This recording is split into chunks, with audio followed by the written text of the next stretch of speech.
Hello, जय हिंद। कैसे हैं आप लोग, बताएं। उम्मीद करती हूँ सब लोग स्वस्थ होंगे, अच्छे होंगे और अपना ख्याल रख रहे होंगे। आ जाइए, कुछ क्वेश्चन है मेरे पास, मैंने खोज के निकाला है आप लोगों के लिए, और ये कल के लिए इंपॉर्टेंट क्वेश्चन है। जिसको एग्जाम देने जा रहा है एक बार ज़रूर देख के जाइएगा, क्योंकि यहाँ से कम 10 क्वेश्चन तो फंसेगा ही फंसेगा। चलिए देख लेते हैं। गर्भावस्था का प्रमुख लक्षण क्या है? प्रमुख लक्षण चक्कर आना है, मासिक धर्म बंद हो जाना, घबराहट होना, सिर दर्द होना। तो सबसे पहले क्या हो जाता है? आपका मासिक चक्र बंद हो जाता है। ठीक है, सबसे पहले क्या हो जाता है? आपका मासिक धर्म बंद हो जाता है। उसके बाद कुछ होता है, देखिए उत्तर बी। गर्भावस्था के प्राकृतिक लक्षण की पहचान करें। प्राकृतिक मतलब जो चीज़ दिखे, किस प्रकार से किया जा सकता है? स्वयं, डॉक्टरी परीक्षण द्वारा, एक्सरे द्वारा और आंतरिक परीक्षण द्वारा। गर्भावस्था के प्राकृतिक लक्षणों को पहचाना जा सकता है। प्राकृतिक मतलब जो प्रतीत होता है, ठीक है, वो वाला नहीं कि हाँ आप कंफर्म कर लिए। प्रतीत, तो प्रतीत स्वयं कर सकते हैं हम लोग किट लेकर आते हैं उससे कर सकते हैं, या उल्टी आती है या जो चक्कर आते हैं इससे कर सकते हैं। तो प्राकृतिक लक्षण जो होते हैं वो स्वयं होंगे। ठीक है।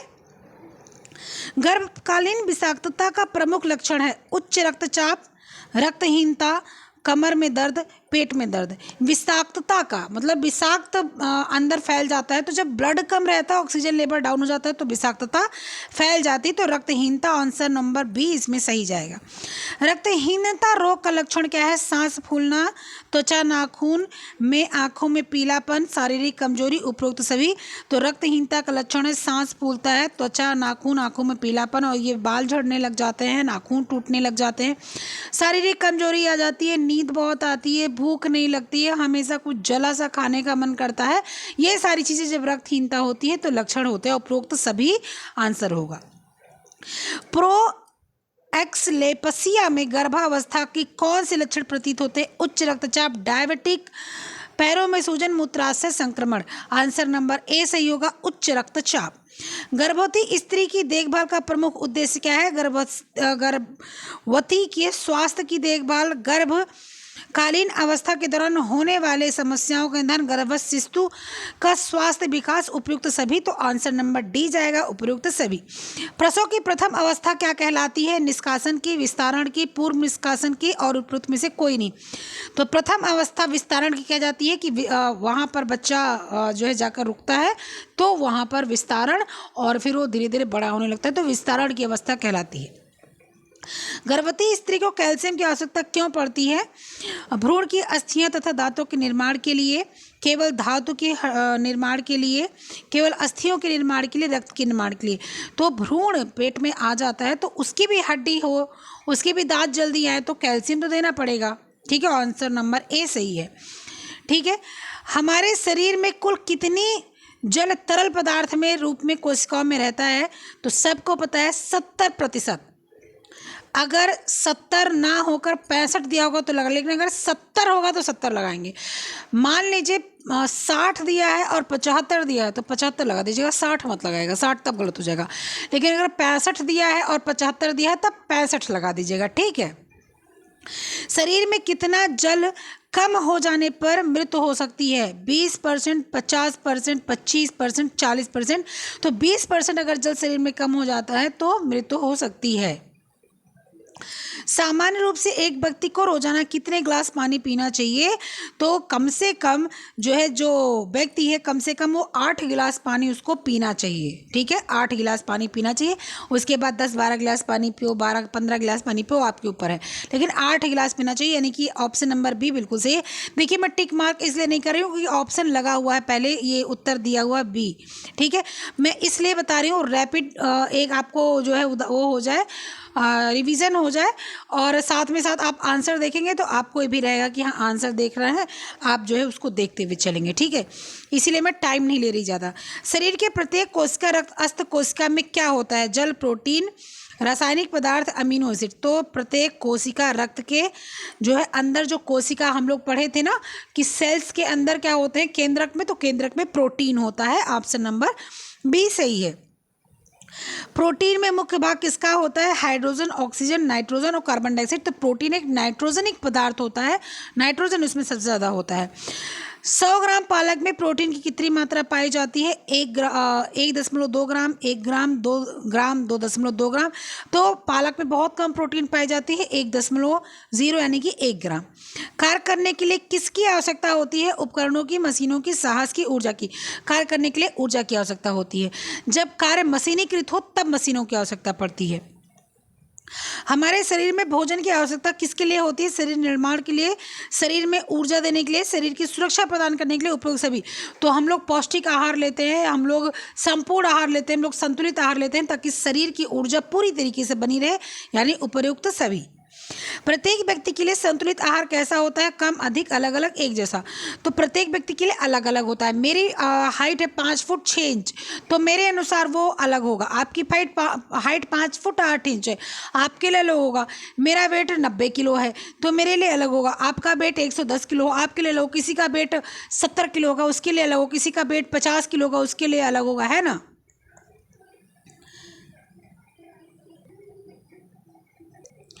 सामाजिक संबंधों में होने वाले परिवर्तन, सामाजिक परिवर्तन को क्या बोला जाता है? यह परिभाषा किसने दी है? बॉटो मोर ने दी है। ठीक है। निम्नलिखित में से सामाजिक प्रगति की आवश्यकता है? मूल्य पर आधारित, स्वचालित नहीं होता, वांछित दिशा में परिवर्तन।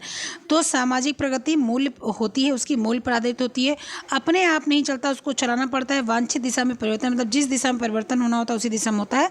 तो ये सभी आंसर बिल्कुल सही जाएगा।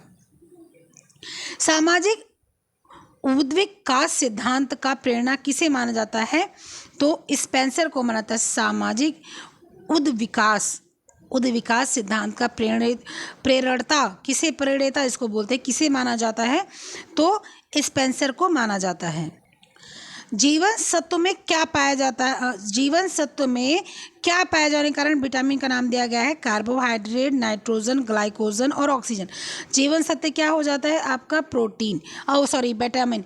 और विटामिन क्या होता है? उसमें नाइट्रोजन की मात्रा अच्छी होती है, तो इसलिए उसको नाइट्रोजनिक पदार्थ का नाम दिया जाता है।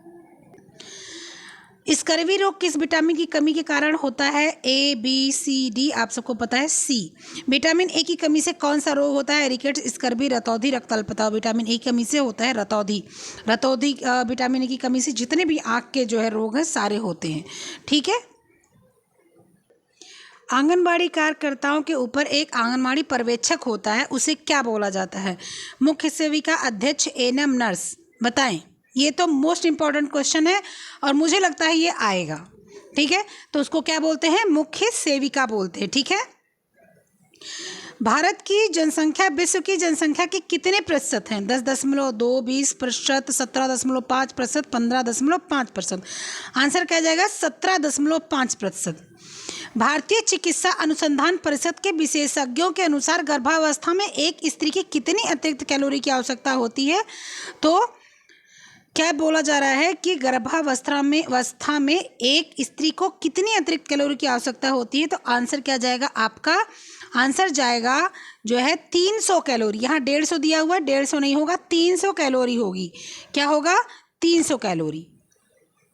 एक नवजात शिशु को कितने दिन तक नहीं नहलाना चाहिए? 6 घंटे, 6 दिन, 7 घंटे, 7 दिन। एक नवजात बच्चे को 1 हफ्ते यानी कि 7 दिन नहीं नहलाया जाता। इसलिए देखिए जब बच्चा पैदा होता तो नहलाते नहीं, उसको पोंछते हैं और उसको उसके बाद 6-7 दिन बाद नहलाया जाता है तब वो बच्चे, क्योंकि उसको जो है ये जो आपका बाहर गर्भ से निकलता है तो अनुकूल नहीं रहती परिस्थिति, जब वो इसमें घुल मिल जाता है तभी उसको नहलाया जाता है। दूध पिलाने वाली महिला को प्रतिदिन कितनी प्रोटीन की आवश्यकता होती है? 50 ग्राम, 150 ग्राम, 70 ग्राम, 20 ग्राम। तो दूध पिलाने वाली महिला को प्रतिदिन कितनी कैलोरी की आवश्यकता होती है?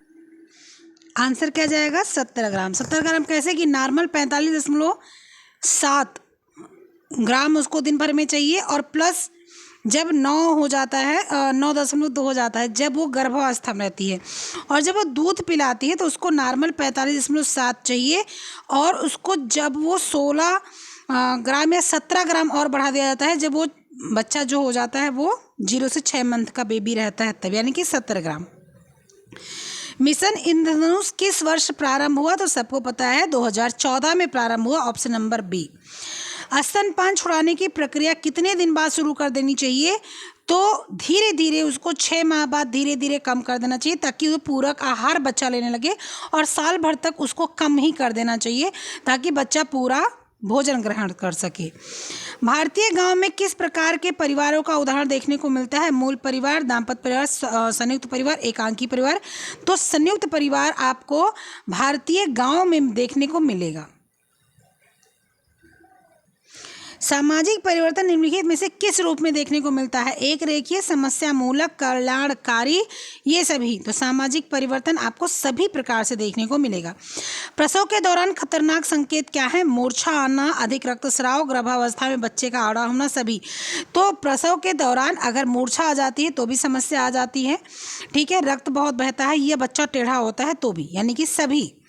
नवजात शिशु के लिए सबसे सुपोषण आहार कौन सा होता है? गाय का दूध, माँ का दूध, बोतल का दूध, उपयुक्त सभी। तो माँ का दूध सबसे अच्छा आहार माना जाता है। नवजात शिशु को कितने रोगों से बचाने के लिए टीकाकरण किया जाता है? 5 रोगों से, 7 रोगों से, 3 रोगों से, 10 रोगों से। तो नवजात बच्चे को कितने रोगों से बचाने के लिए टीकाकरण किया जाता है, बताएं? कितने हो जाते हैं? 7। कौन कौन से? BCG में 3 हो जाता है, ठीक है। BCG, हाँ, BCG 1, ठीक है।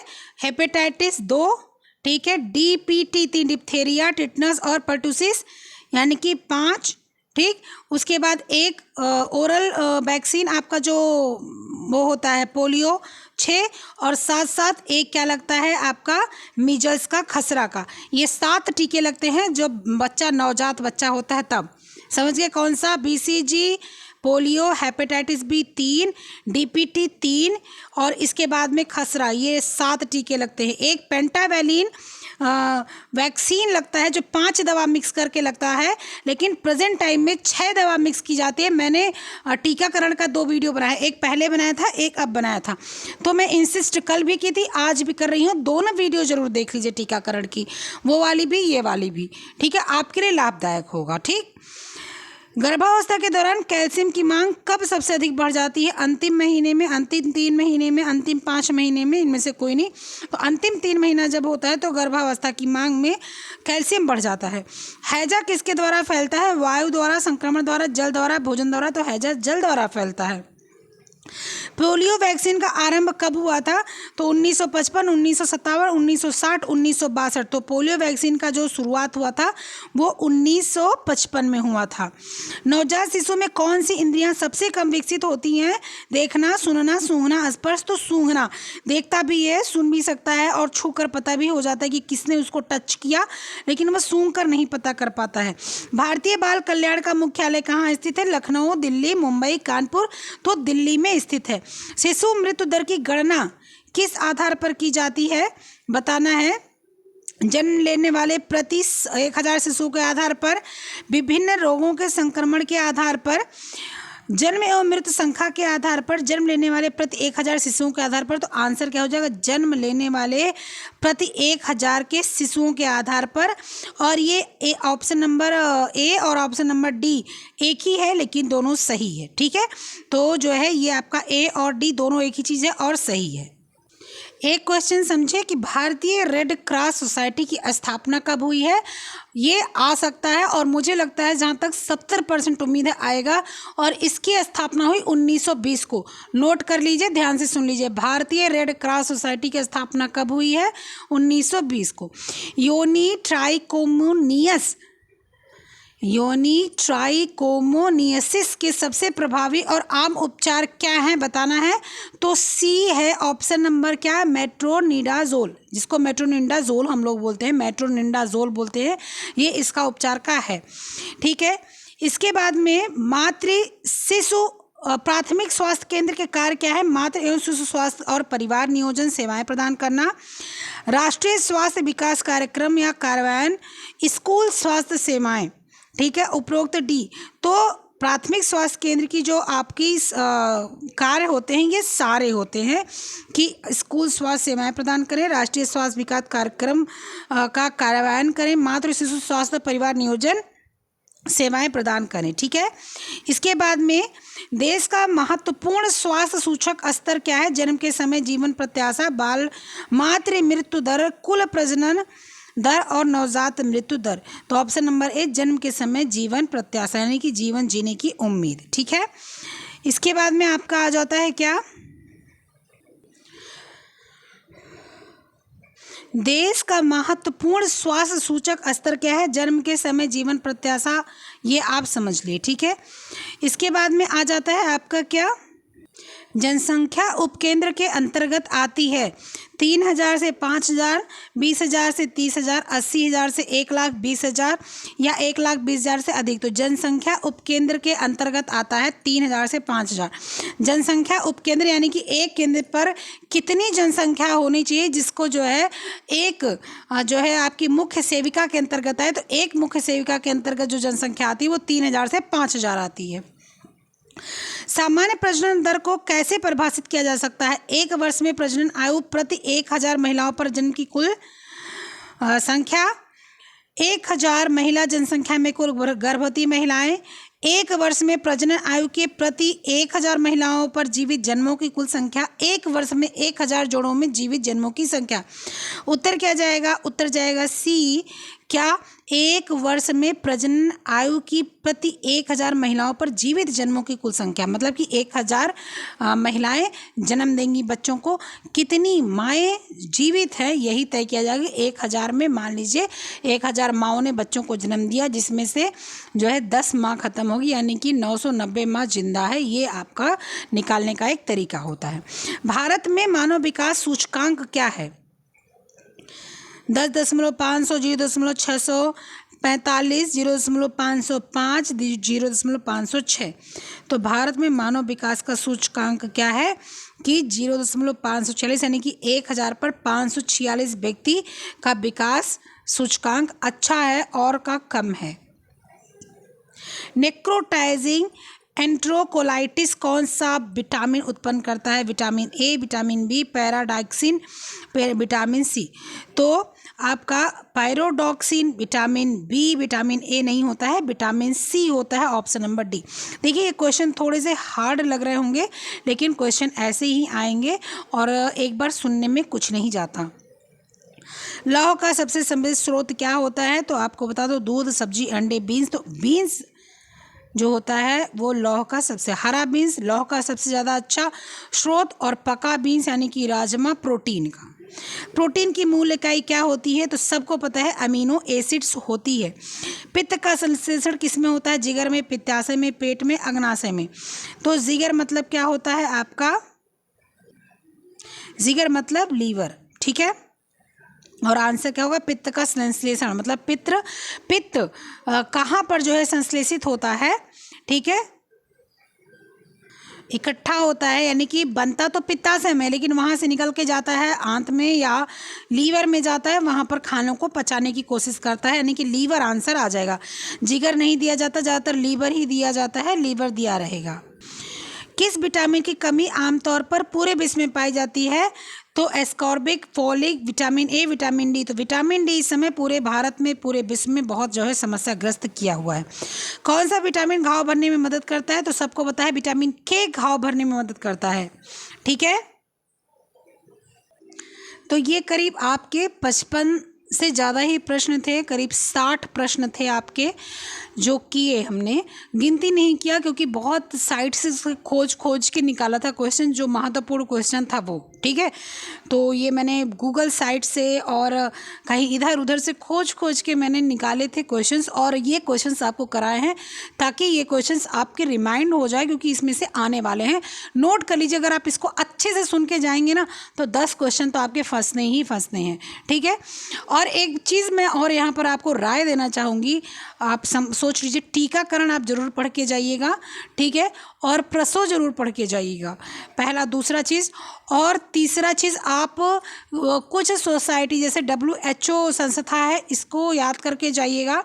जो बाल केंद्रित संस्थाएं हैं इनको एक बार पढ़ के जाइएगा, क्योंकि जो स्वास्थ्य कार्य करती है उसका काम गर्भावस्था और बच्चे का ही है। तो टीकाकरण और गर्भावस्था 2 पॉइंट तो आप खूब अच्छे से पढ़ के जाइएगा, और टीकाकरण उसके अंतर्गत आता है। तो गर्भावस्था में कौन सा टीका लगता है और एक कि जो है आपका जो स्त्री होती है वो जो है जब बच्चा जन्म दे देती है तो बच्चे का जो है क्या विकास होता है, वो बच्चे के गर्भ से आने से लेकर और वो किशोरावस्था तक की कुछ अवस्थाएं हैं जो बाल्यावस्था की, उन सबको समझ के जाइएगा। तो ये मेरे तरफ से आपको एक सजेशन है। आगे आप लोग सब लोग की तैयारी हो गई होगी, सब लोग अपने हिसाब से तैयारी कर लिए होंगे, तो प्लीज़ टाइम मत ख़राब कीजिएगा, अच्छे से इन सब चीज़ की तैयारी कीजिएगा। ठीक है, चलिए फिर मिलते हैं नेक्स्ट वीडियो में। तब तक के लिए ख्याल रखें, पढ़ते लिखते रहें, मस्त रहें, खुश रहें। बाय बाय, जय हिंद।